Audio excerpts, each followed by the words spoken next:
ایک دفعہ کا ذکر ہے کہ ایک دور دراز علاقے میں علالدین نام کا ایک لڑکا رہتا تھا۔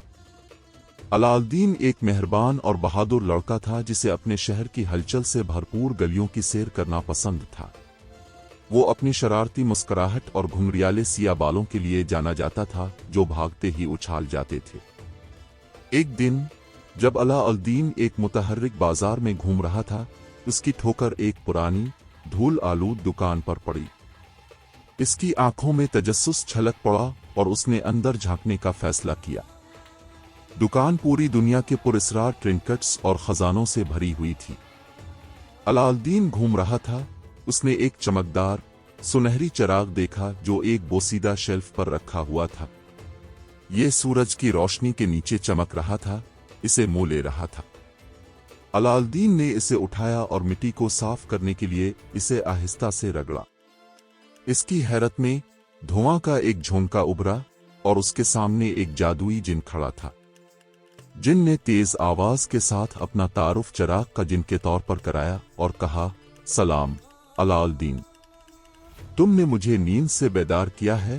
انعام کے طور پر میں تمہیں 3 خواہشات دوں گا۔ علالدین کو اپنی قسمت پر یقین نہیں آیا۔ اس نے ایک لمحے کے لیے سوچا اور اپنے بھوکے خاندان کے ساتھ بانٹنے کے لیے ایک مزیدار دعوت کی خواہش کی۔ ایک لمحے میں ہوا منہ میں پانی بھرنے والے پکوانوں کی خوشبو سے بھر گئی۔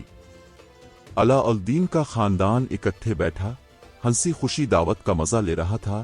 اپنی دوسری خواہش کے لیے علالدین نے ایک شاندار محل کی خواہش کی جہاں اس کا خاندان خوشی سے رہ سکے۔ جنی نے اپنی انگلیاں پھیریں اور ان کی آنکھوں کے سامنے ایک شاندار محل نمودار ہوا۔ اس میں رنگ برنگے باغات، چمکتے فوارے اور خوبصورت فرنیچر سے بھرے کشادہ کمرے تھے۔ علالدین کے خاندان نے اپنے نئے گھر کی تلاش کے دوران حیرت سے ہانپ لیا۔ وہ یقین نہیں کر سکتے تھے کہ جادوئی چراغ کی مدد سے ان کی زندگی کیسے بدل گئی ہے۔ اپنے پیاروں کے چہروں پر مسکراہٹ دیکھ کر علالدین کا دل خوشی سے پھول گیا۔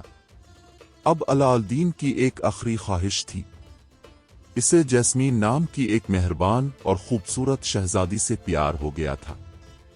علالدین کی خواہش تھی کہ جیسمین اس سے حقیقی معنوں میں محبت کرے، نہ کہ اس کی نئی دولت کی وجہ سے۔ جینی نے سر ہلایا اور علالدین کو یقین دلایا کہ اس کی خواہش پوری ہوگی۔ دن ہفتوں میں بدل گئے اور علالدین اور جیسمین کی محبت پھول گئی۔ انہوں نے محل کے باغات کی کھوج کی، جادوئی قالین پر اڑان بھری اور ستاروں کے آسمان کے نیچے کہانیاں شیئر کیں۔